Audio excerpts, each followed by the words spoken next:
Okay, so slope, right? That's one. Another characteristic that folks either love or they don't love is waterfront. Yeah. So waterfront, we have gorgeous lakes. We have the Puget Sound right there. Over here, we have Lake Ponderay, we have Lake Coeur d'Alene, we have Hayden Lake.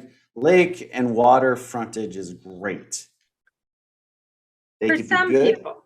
they can be bad. So tell us the good, bad, and ugly with don't go chasing waterfront. Yeah, waterfront. I am a huge fan personally of waterfront. I absolutely love it. There's something calming about seeing the water like that that just Hmm. brings peace to me. And a lot of people are that way.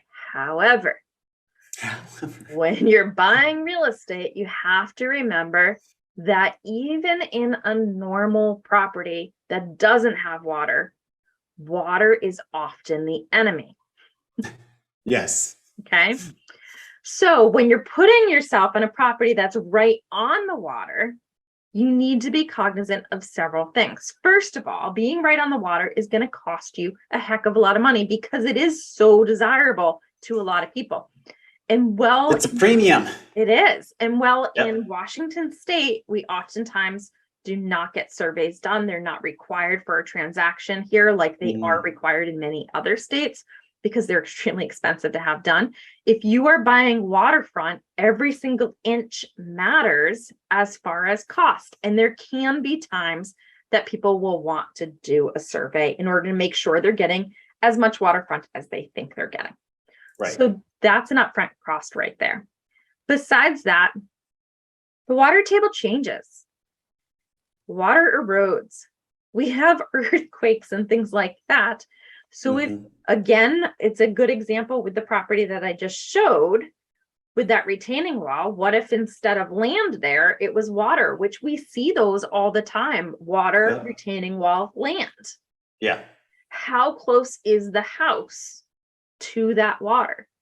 Because in our country, when your house ends up right up against the water, we don't then jump into boats and travel from house to house like they do over What? in Italy.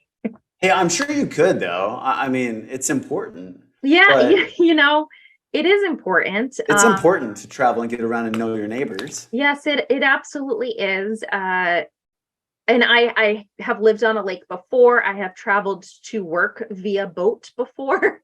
Uh, Nice. it can be wonderful. However, How's all our friends in West Seattle with the water taxi, right? there's a lot of, well, yeah, there's the water text. There's a lot of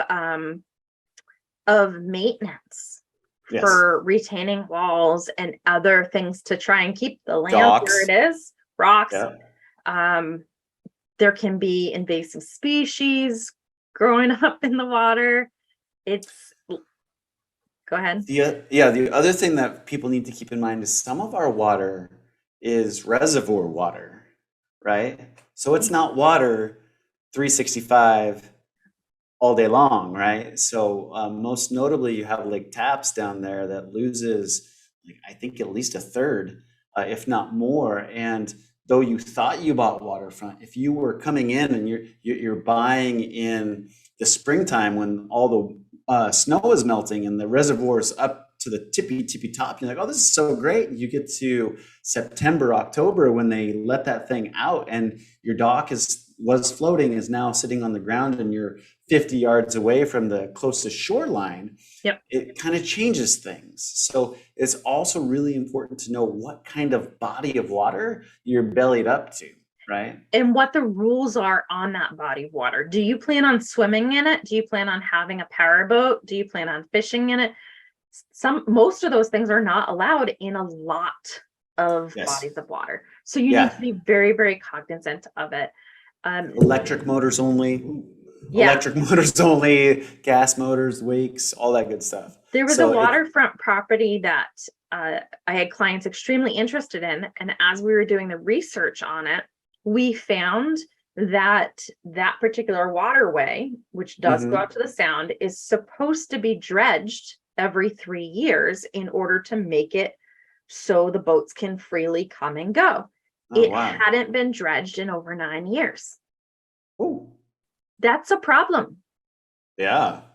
You put a boat in that, you might not be going too far. Yeah, really, really shallow, really fast. Exactly. So you need to be extremely cognizant when it comes to waterfront.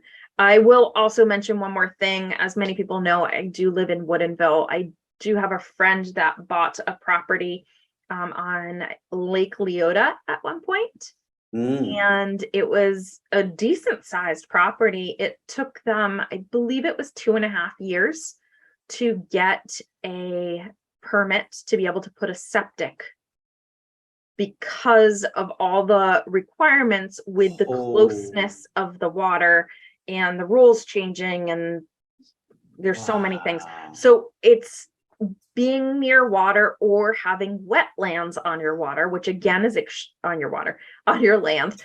It's extremely frequent around here. I see it all the times. The setbacks for things like a well, septic, building the house, and on are pretty extreme. And once you look at all of those together, your footprint to build might be pretty small. Just like the property that you're saying that you sold on that slope, the buildable land, if it was flat, would have been very, very different than what it was on the slope. Yeah, that's a huge consideration. One last consideration that I just thought of that I didn't have in my notes is water equals potential flood zone. Yeah. Right. So that's another consideration. And sometimes why people opt not to go into the waterfront sector if they don't have a good bank system or what have you. If you are in that 100-year floodplain, you got to go get flood insurance on that house, and that flood insurance can be hundreds, if not thousands of dollars a month. So it's another consideration. I think that's why you find folks that are doing waterfront properties, they love the heck out of their waterfront so they can go through all that rigmarole.